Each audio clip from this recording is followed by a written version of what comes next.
வணக்கம்.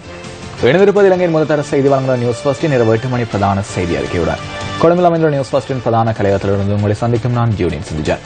வணக்கம் கௌதமி. வணக்கம் சிந்துஜன். அனைவருக்கும் வணக்கம். சக்தி டிவி குளோபல் ஊடாக உம்மோடு இணைந்திருக்கும் சர்வதேச நேயர்கள் அனைவரையும் சந்திப்பதில் மகிழ்ச்சி. உங்களுடன் இணைந்து கொள்ளும் நான் கௌதமி நந்தபாலா. முதலில் தலைப்புச் செய்திகள். வகைப்படுத்தப்பட்ட கழிவுப் பொருட்களை சேகரிக்கும் தேசிய செயற்திட்டம் இன்று முதல் நடைமுறையில். யாழ் பல்கலைக்கழக விரிவுரையாளர்கள் மற்றும் மாணவர்கள் ஜனாதிபதியுடன் சந்திப்பு. முறைகள் விநியோக மோசடி தொடர்பான கோப்பறிக்கை சட்டமா அதிபருக்கு அனுப்பி வைப்பு. விடயங்களை ஆராய்ந்து ஜனாதிபதிக்கு அறிக்கை சமர்ப்பிப்பதற்கு சுதந்திர கட்சியினால் குழு நியமனம். நண்பர்களுக்கு சலுகைகளை வழங்கிய தென்கொரிய ஜனாதிபதி பதவி விலக வேண்டும், மக்கள் வலியுறுத்தல்.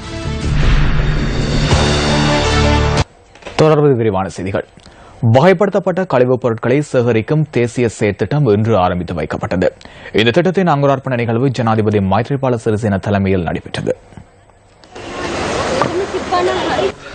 உள்ளூராட்சி மன்றங்கள் மற்றும் மாகாண சபைகள் அமைச்சர் ஃபைசல் முஸ்தபாவின் ஆலோசனைக்கமைய வகைப்படுத்தப்பட்ட கழிவுப் பொருட்களை தனித்தனியாக சேகரிப்பதற்கு தீர்மானிக்கப்பட்டுள்ளது.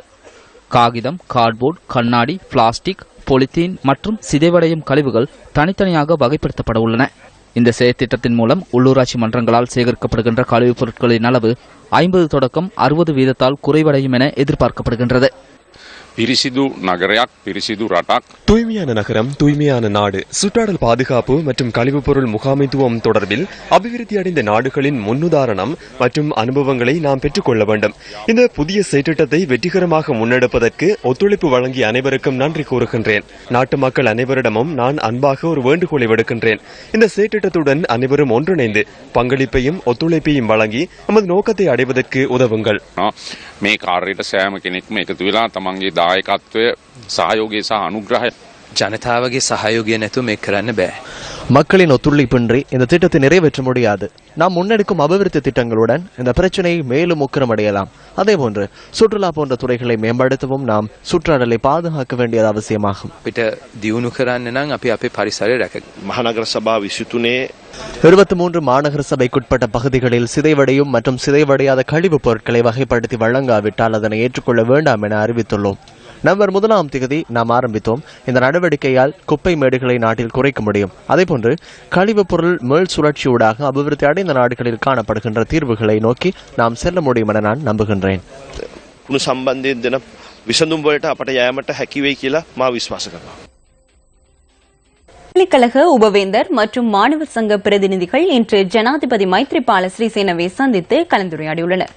யாழ் பல்கலைக்கழக மாணவர்கள் இருவர் கொக்குவில் குளப்பட்டி சந்தையில் அண்மையில் உயிரிழந்த சம்பவம் தொடர்பில் கலந்துரையாடுவதற்காகவே இந்த சந்திப்பு ஏற்பாடு செய்யப்பட்டிருந்தது. ஜனாதிபதி செயலகத்தில் நடைபெற்ற இந்த சந்திப்பில் ஜனாதிபதி மைத்ரிபால சிறிசேன, பிரதமர் ரணில் விக்ரமசிங்க, மேல்குடியேற்ற அமைச்சர் DM சுவாமிநாதன் ஆகியோர் கலந்து கொண்டனர். யாழ் பல்கலைக்கழக மாணவர்கள் சங்கம் சார்பில் அதன் 18 உறுப்பினர்கள் இந்த சந்திப்பில் பங்கேற்றிருந்தனர்.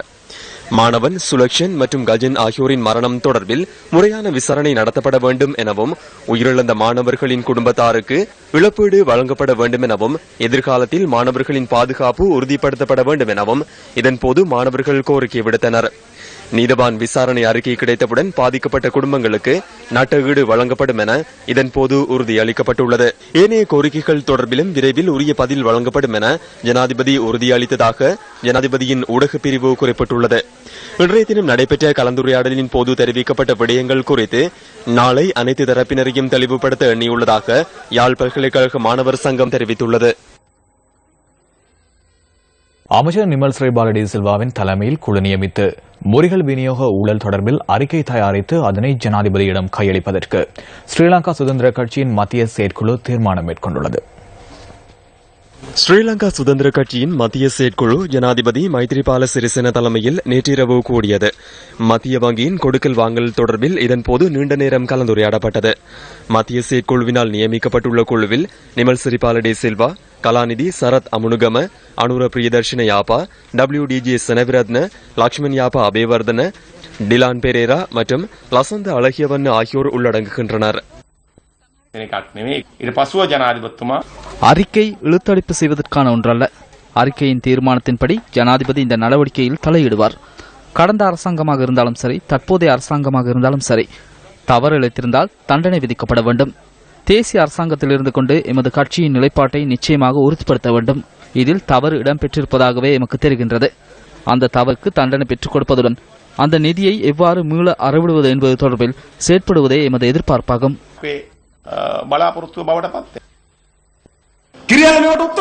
இவற்றுக்கு கிரியல்ல பதில் அளிக்க வேண்டும். அவர் வேறு விடயங்களை கூறுகின்றார். கோப்பினை நாங்கள் பார்த்துக் கொள்கின்றோம். ஹந்துன்னேத்தி பக்கச்சார்பானவர். முறிகள் விநியோக மோசடி தொடர்பில் அவர் ஏற்கனவே கூறியுள்ளார். அதனால் முடியாது என்கிறார். ஏன் அவ்வாறு கூறுகின்றார்? வீதி அபிவிருத்தி அதிகார சபையும் விரைவில் கோப்பிற்கு அழைக்கப்பட உள்ளது என்பதை கிரியல் அறிவார். வேறு எதற்கும் அல்ல. அதிவேக வீதிகளின் ஒப்பந்த கட்டணங்களை செலுத்த வேண்டும் அல்லவா? நிறுவனங்கள் மாறின, திட்ட வரைவுகள் ஓரளவு மாறின. ஆனால் நட்டம் 1100 கோடி. உண்மையில் என்ன நேர்ந்துள்ளது? பழைய திருடர்களுக்கு பதிலாக புதிய திருடர்கள் வந்துள்ளனர். அடுத்த கட்ட நடவடிக்கைகளுக்காக கோப்பறிக்கை சட்டம் அதிபருக்கு அனுப்பி வைக்கப்பட்டுள்ளதாக ஐக்கிய தேசிய கட்சியின் பொதுச் செயலாளர் அமைச்சர் கபீர் ஹாசிம் தெரிவித்தார். இதேவேளை கோப்பறிக்கை மீதான விவாதம் வரவு செலவு திட்ட விவாதத்தின் பின்னர் இடம்பெறும் என சபை முதல்வர் லக்ஷ்மண் கிரியல்ல இன்று உறுதியளித்தார். கோப் அறிக்கை பாராளுமன்றத்தினூடாக சட்டமாதிபர் திணைக்களத்திற்கு நேற்று அனுப்பி வைக்கப்பட்டது. நாட்டில் சட்டம் சகலருக்கும் சமம் என்பதை இதனூடாக நாம் வெளிப்படுத்தியுள்ளோம். எவரையும் பாதுகாக்க வேண்டிய தேவை நமக்கு இல்லை. யாரேனும் தவறிழைத்திருப்பார்களாயின் நாட்டின் சட்ட கொள்கைகளுக்கு அமைவாக அவரை தண்டிப்பதற்கு உரிமையுள்ளது. ஆகையால் எதிர்காலத்தில் நாட்டில் எவ்வாறு சட்டம் நடைமுறைப்படுத்தப்படும் என்பதை சட்டமாதிபர் திணைக்களம் அல்லது அதனைவிட உயர் மட்டமே தீர்மானிக்க வேண்டும். நாட்டில் சட்டம் நடைமுறைப்படுத்தப்படுவதுடன் விசாரணைகளும் உடனடியாக முன்னெடுக்கப்பட வேண்டும் என்றே நாம் கூறுகின்றோம்.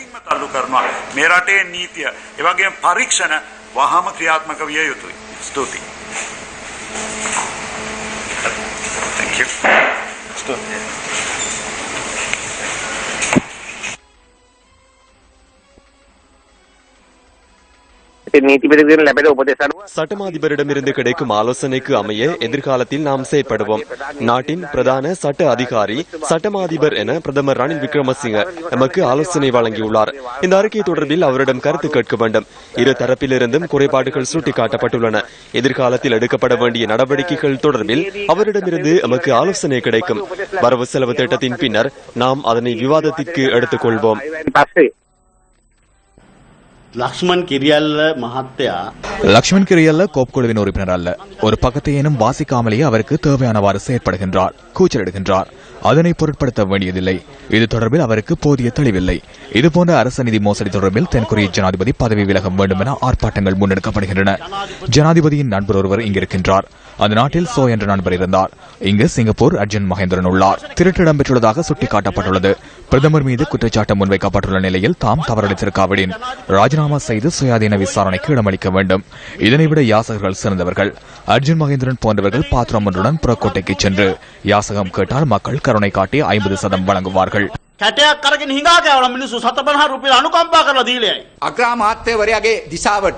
பிரதமரின் திசைக்கு விரல் நீட்டப்பட்டுள்ளது. இந்த குற்றத்தை நீக்குவதற்கு அவர் விழிப்புடன் செயற்படுகின்றாரா என்பது தொடர்பில் சிந்திக்க வேண்டியுள்ளது. மேற்சட்டை மாத்திரமே தற்போது எஞ்சியுள்ளது. கோட் டை மாத்திரமே தற்போது எஞ்சியது. இந்த பிரச்சனையால் தான் அவருக்கு பாரிய களங்கம் ஏற்பட்டுள்ளது. அர்ஜுன் மகேந்திரன் இதற்கு நேரடி பொறுப்பு கூற வேண்டும் என உறுதிப்படுத்தப்பட்டுள்ள நிலையில் அவரை பாதுகாப்பதற்கு சிலர் முயற்சிக்கின்றனர். அதுடன் பாராளுமன்றத்தினுள் சில ஊடகங்களின் பெயர்களை கூறி எச்சரிக்கின்றனர். அவ்வாறு நடத்த வேண்டியது குற்றவாளிகளையா அல்லது அவற்றை வெளிப்படுத்தும் ஊடகங்களையா? இந்த குற்றவாளிகளுக்கு எதிராக சட்டத்தை நடைமுறைப்படுத்துவதற்கு ஜனாதிபதி தலையிட வேண்டும். விசேட ஜனாதிபதி விசாரணை ஆணைக்குழுவினூடாக இதனை விசாரித்து அவர்களுக்கு தண்டனை வழங்க வேண்டும் என்ற கோரிக்கையை நாம் முன்வைக்கின்றோம். TV1 தொலைக்காட்சியில் நேற்று ஒளிபரப்பான ஃபேஸ் தி நேஷன் நிகழ்ச்சியின் போது தெரிவிக்கப்பட்ட சில கருத்துக்கள் அடுத்து. The Sunday Times carried a news story. வங்கி மற்றும் நிதி நிறுவனங்களை பெர்பச்சுவல் ட்ரெசரிஸ் கொள்வனவு செய்துள்ளதாக சண்டே டைம்ஸ் பத்திரிகை செய்தி வெளியிட்டிருந்தது. பெர்பச்சுவல் ட்ரெசரிஸுக்கு அதனை செய்ய முடியாது. மத்திய வங்கியின் விதிமுறைகளுக்கு அமைவாக முதன்மை கொடுக்கல் வாங்கல்காரர்கள் எந்தவொரு வங்கியினதும் உரிமையாளர்களாக இருக்க முடியாது. அவர்கள் பங்குச்சந்தையில் தரகர்களாக செயற்பட முடியும், எனினும் வங்கியாக செயற்பட முடியாது. சில வேளைகளில் இதனூடாக பெற்றுக்கொண்ட லாபத்தை வேறு உப நிறுவனங்களுக்கு கொடுத்து பங்குச்சந்தையில் விற்பனை செய்வதற்கு இடம் உள்ளது. இதன் காரணமாக இதன் லாபத்தை பெற்றுக்கொண்டது யார், யார் நன்மை அடைவர் போன்ற விடயங்களை ஆராய வேண்டியது அவசியமாக உள்ளது. வடமாகாண மரநடுகை மாதத்தை முன்னிட்டு இன்று கிளிநொச்சியில் நிகழ்வொன்று ஏற்பாடு செய்யப்பட்டிருந்தது. வடமாகாண விவசாய கமநல சேவைகள், கால்நடை அபிவிருத்தி, கூட்டுறவு அபிவிருத்தி, உணவு வளங்கள், நீர்வளங்கள், நீர்ப்பாசனம் மற்றும் சுற்றாடல் அமைச்சினால் இந்த நிகழ்வு ஏற்பாடு செய்யப்பட்டிருந்தது.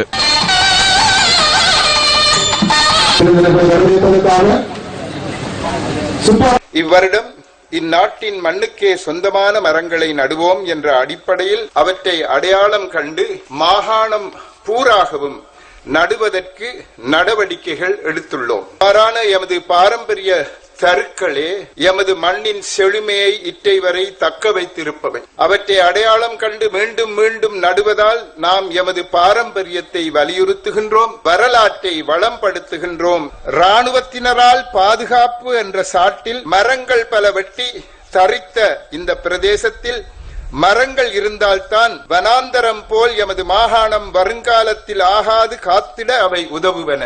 பூட்டான் நாட்டில் எப்பொழுதுமே 72% காணி வனமாக இருக்க வேண்டும் என்று சட்டம் கொண்டு வந்துள்ளார்கள். மரங்களின் அத்தியாவசியத்தை அந்த ஊர் அரசர் நன்கு உணர்ந்து சேவையாற்றி வருகின்றார். நாங்கள் இங்கே மரம் நடுகின்றோம்.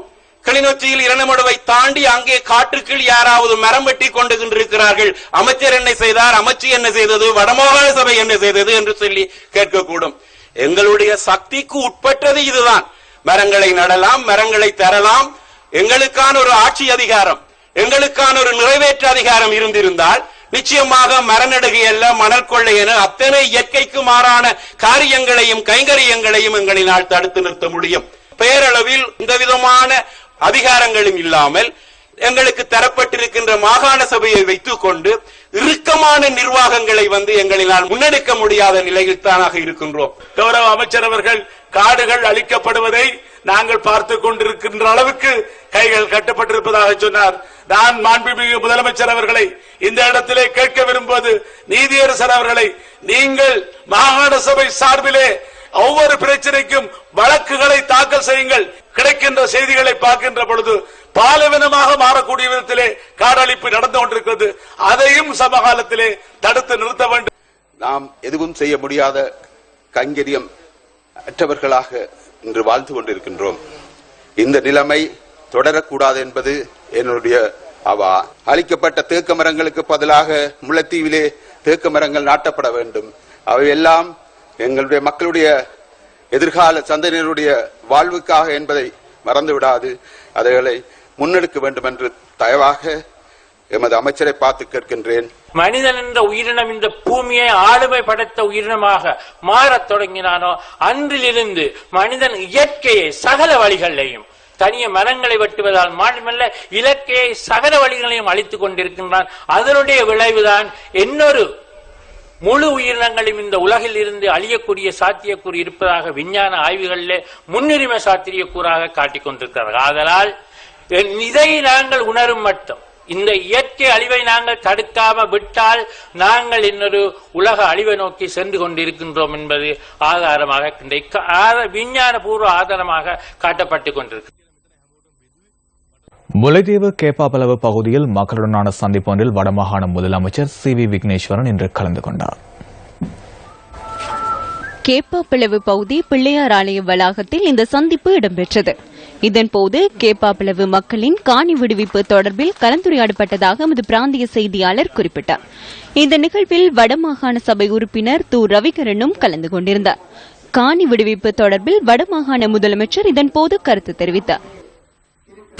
உங்களுடைய உரித்தை நாங்கள் முன்படுத்தி அந்த உரித்தின் நிமித்தம் உங்களுக்கு தர வேண்டிய அந்த அவர்களுடைய கடப்பாட்டை உணர்த்துவது ஒன்று. அதை தொடர்ந்து உணர்த்தி கொண்டிருக்க வேண்டும். வெளிநாட்டு அல்லது சர்வதேச சமூகத்தினருக்கு அதை பற்றி கூறிக்கொண்டிருக்க வேண்டும். ரெண்டையும் நாங்கள் செய்து கொண்டிருக்கின்றோம். மூன்றாவதாக நீங்கள் இன்னும் ஒன்றை செய்ய முடியும். அதற்குரிய உதவிகளை நாங்கள் வேண்டுமானால் செய்கின்றோம். நீதிமன்றத்திற்கு செல்வது.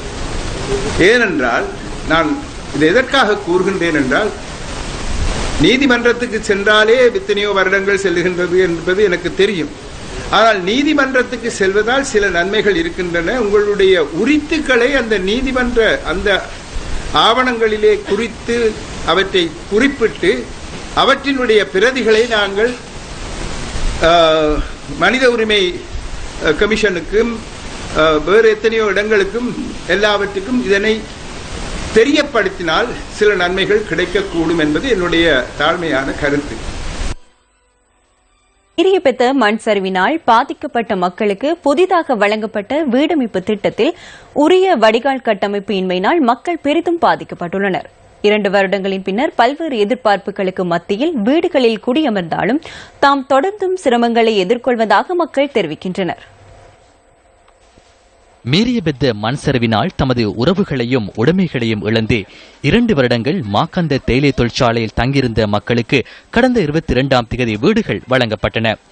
75 வீடுகள் நிர்மாணிக்கப்பட்டு வழங்கப்பட்ட போதிலும் கடந்த சில தினங்களாக பெய்து வரும் கனமழையினால் தாம் அதிக சிக்கல்களை எதிர்நோக்குவதாக மக்கள் தெரிவிக்கின்றனர். நேற்றும் இன்றும் எமது கேமராவில் பதிவான காட்சிகளே இவை.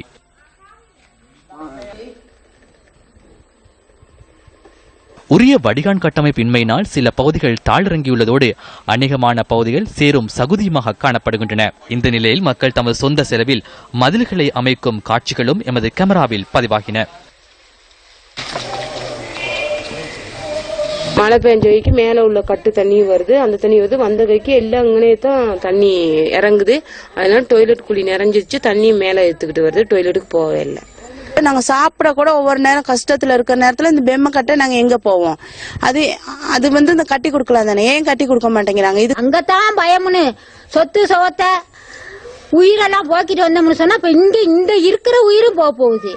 தயவு செய்து இந்த அமைச்சர்மார் நீங்க எத்தனை பேர் வந்தீங்களோ அத்தனை பேர் வந்து எங்களை தயவு செய்து பாத்துட்டு போங்க. நாங்க எந்த விதமான குத்தமே சொல்ல, ஏஜி மேல குத்த சொல்லல, அமைச்சர் மேல குத்த சொல்லல. நீங்க வந்து எங்களை பாத்துட்டு போனீங்கன்னா உங்களுக்கு மிக நன்றி. மீறியபெத்த மண் சரிவினால் பாதிக்கப்பட்ட மக்களுக்கான வீடமைப்பு திட்டத்தில் காணப்படும் குறைபாடுகள் தொடர்பில் ஹல்தமுல்ல பிரதேச செயலாளர் ஷிரோமி ஜீவமானவிடம் நாம் வினவினோம். இதுகுறித்து நியூஸ் ஃபர்ஸ்ட் வினவும் வரை தான் அறிந்திருக்கவில்லை என்று அவர் கூறினார். எனினும் உடனடியாக கவனம் செலுத்தி சம்பந்தப்பட்டவரிடம் அறிக்கை ஒன்றை கோரவுள்ளதாக ஹல்தமுல்ல பிரதேச செயலாளர் தெரிவித்தார். மட்டக்களப்பு முரக்கொட்டாஞ்சினை பகுதியில் எலும்பு எச்சங்கள் மீட்கப்பட்டமை தொடர்பில் இன்று நீதவான் விசாரணைகள் முன்னெடுக்கப்பட்டன. முரக்கொட்டாஞ்சினை பகுதியில் தனியாருக்கு சொந்தமான காணியொன்றில் மலசர கூடத்திற்கான குழி வெட்டப்பட்ட போது இந்த எச்சங்கள் மீட்கப்பட்டன. மேலதிக நீதவானும் மேலதிக மாவட்ட நீதிபதியும் ஆகிய MIM ரிஸ்வி மற்றும் நிபுணத்துவ சட்ட வைத்திய அதிகாரி சாலக பெரேரா ஆகியோர் முன்னிலையில் மீட்கப்பட்ட எலும்பு எச்சங்களும் அவை அகலப்பட்ட இடமும் பரிசோதனை செய்யப்பட்டன. மீட்கப்பட்ட எலும்பு எச்சங்களை பகுப்பாய்விற்குட்படுத்தவும் நிர்மாணப் பணிகள் இடம்பெறும் குறித்த பகுதியை மேலும் ஆய்விற்குட்படுத்துவதற்காக பாதுகாக்குமாறும் மேலதிக மாவட்ட நீதிபதி MIM ரிஸ்வி உத்தரவிட்டார். முரக்கொட்டாஞ்சினையில் எச்சங்கள் மீட்கப்பட்ட பகுதியில் முன்னர் ராணுவ முகாம் இருந்ததாகவும் பின்னர் அந்த காணிகள் மக்களின் பாவனைக்காக கையளிக்கப்பட்டதாகவும் போலீசார் தெரிவித்தனர். மேலும் எச்சங்கள் மீட்கப்பட்ட இடத்திற்கு பாராளுமன்ற உறுப்பினர் ஸ்ரீநேசன் சென்றிருந்தார்.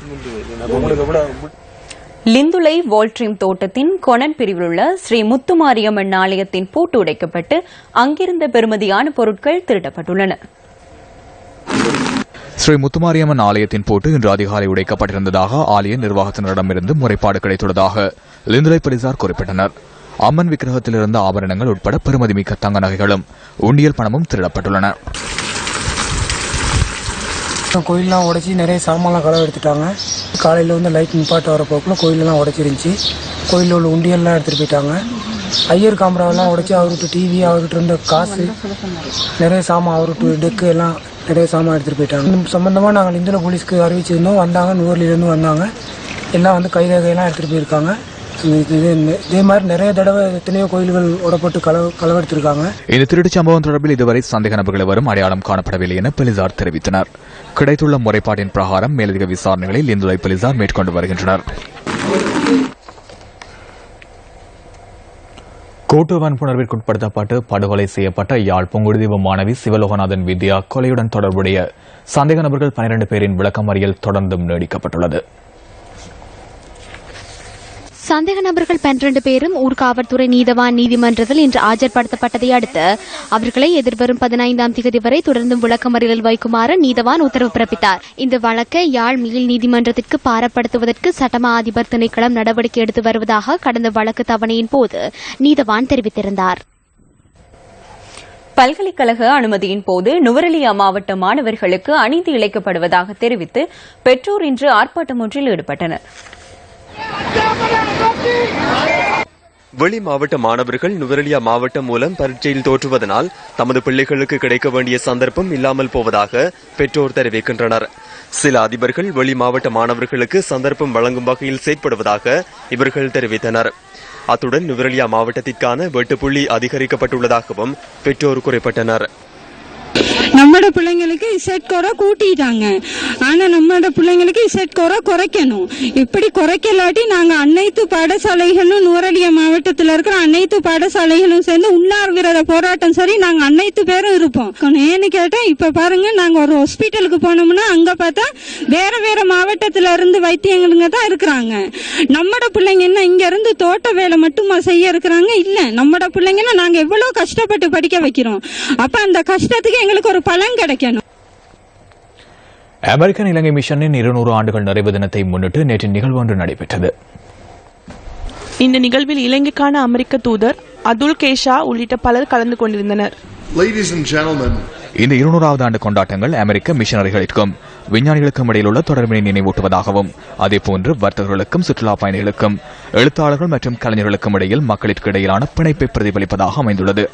அமெரிக்கா மற்றும் இலங்கை மக்களிடையே கடந்த 2 சகாப்த உறவுகள் வலுப்பெற்றுள்ளது என்பதை நீங்களும் ஏற்றுக்கொள்வீர்கள் என நான் நம்புகின்றேன். நண்பர்களே, இந்த நாட்களில் இலங்கையில் புதிய காற்று வீசுகின்றது. இரு நாடுகளுக்கும் இடையில் உறவுகளை வலுப்படுத்த இதுவே தகுந்த தருணம். இந்த பாரம்பரிய நிலத்தில் வாழும் மக்களுடன் இணைந்து செயற்படவும் சமாதானத்தையும் இனங்களுக்கு இடையிலான ஒற்றுமையை வலுப்படுத்த அமெரிக்கா தயாராகவே உள்ளது.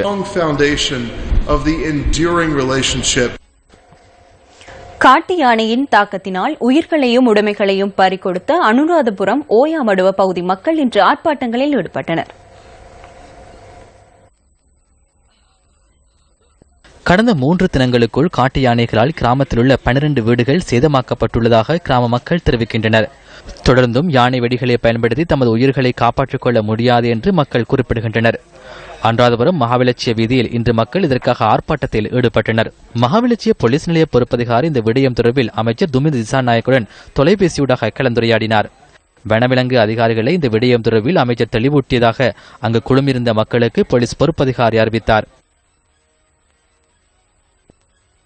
இதேவேளை வெளிக்காந்த குருளுபெத்த பகுதியில் 18 வீடுகளை காட்டு யானைகள் சேதப்படுத்தியுள்ளன. தாக்குதலுக்குள்ளான 4 வீடுகள் முற்றாக சேதமடைந்துள்ளதாக அங்குள்ள நியூஸ் ஃபர்ஸ்டின் பிராந்திய செய்தியாளர் கூறினார். இதேவேளை அம்பாறை உகன வீரகொட பகுதியில் களஞ்சிய சாலையொன்றை யானை தாக்கிய சம்பவம் நேற்றிரவு பதிவாகியுள்ளது. வடமாகாண சபை உறுப்பினர் MK சிவாஜிலிங்கம் யாழ் ஊடக அமையத்தில் இன்று ஊடக சந்திப்பு ஒன்றினை ஏற்பாடு செய்திருந்தார். அமெரிக்க குடியரசுத் தலைவர் தேர்தல், ஜனாதிபதி தேர்தல் 8ஆம் தேதி நடைபெற இருக்கின்ற சூழ்நிலையிலே திருமதி ஹிலாரி கிளின்டன் அவர்களுக்கும் திரு டிரம்ப் அவர்களுக்கும் இடையிலான போட்டி மிக நெருக்கமாக வந்து கொண்டிருக்கின்றது. ஈழத்தமிழர்கள் அந்த ஜனாதிபதியாக யார் வந்தால் வாய்ப்பாக இருக்கும் என்று கருதுகின்ற ஒரு சூழ்நிலை காணப்படுகிறது. ஜனநாயக கட்சியினுடைய வேட்பாளர் திருமதி ஹிலாரி கிளின்டன் அவர்கள் வெற்றி பெற வேண்டும் என்பதுதான் எங்களுடைய பெரு விருப்பமாக இருக்கிறது. ஜனநாயக கட்சி வேட்பாளர் திருமதி ஹிலாரி கிளின்டன் அவர்களுடைய வெற்றிக்கு கடவுள் ஆசியை வேண்டி நாளைய தினம் மாலை 5 மணி அளவிலே நல்லூர் கந்தசாமி கோயில் முன்றலிலே 1008 தேங்காய்களை உடைத்து ஒரு விசேட வழிபாடும், யாழ் மரியன்னை பேராலயத்திலே கதீட்ரல் சர்ச் ஆசன கோவிலிலே மெழுகுவர்த்திகளை ஏற்றி வழிபாடும் அது பிற்பகல் 6 மணிக்கு நடைபெறும். இலங்கை மற்றும் சிம்பாப்வே அணிகளுக்கு இடையிலான முதல் டெஸ்ட் கிரிக்கெட் போட்டியின் இன்றைய 4ஆம் நாள் ஆட்டம் மழை காரணமாக தடைப்பட்டது. 164 ஓட்டங்கள் முன்னிலையுடன் 2ஆம் இன்னிங்ஸில் துடுப்படுத்த ஆடும் இலங்கை 6 விக்கெட் இழப்புக்கு 247 ஓட்டங்களை பெற்றிருந்த போது ஆட்டம் தடைப்பட்டது. மற்றொரு விளையாட்டுச் செய்தி. கால்பந்தாட்ட உலக கிண்ணத்தின் ஆக்குநரான இத்தாலியின் சில்வியோ ஹசனிகா காலமானார்.